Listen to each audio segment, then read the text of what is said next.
আপনার তো পরান্দা হইতেছে আমি বুঝতেছি আপনার তো পরান্দা হইতেছে পরান্দা এখন এক জায়গা দুই দিন থেকে আদনামা ভিতর ছেড়ি না আদনামা না না লজ্জা কি আছে না এই মামা ডাব পাটা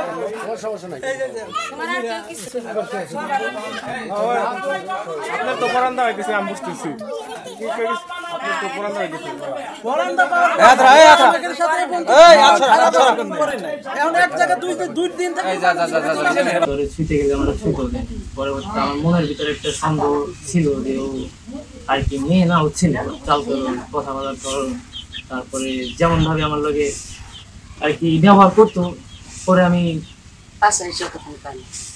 আমি জিজ্ঞেস করাতে বলে যে না এটা তোমার মনের ভুল ধারণা কণ্ঠশোনা টের পাইছিলাম তারপরেও আমি জিজ্ঞেস করছিলাম যে তুমি ছেলে না মেয়ে তো আমার বললো যে আমি যদি ছেলে হইতাম তাহলে আমার আম্মুর সঙ্গে আমি কথা বলতাম। আমার আম্মু তো আমার সাথে থাকে আমার ফ্যামিলি আমার সাথে থাকে তো ওরা আমি যদি ছেলে হইতাম তাহলে ওরা বলতো না যে আমি যে আমার তো সেও হচ্ছে ছেলে তুমি এটা আসার আগে আমার ছেলে বললো যে আম্মু আর আমি একটা মেয়ে পছন্দ করি তো মেয়েটা আসতেছে আমি কই তুমি কামাই রুজি করো না মেয়েটা আনতেছ কিভাবে আদনামা ভিতর ছেড়ি না আদনামা না না লজ্জা কি আছে না এই মামা ডাব পাটা সমস্যা নাই তোমার আর কেউ কিছু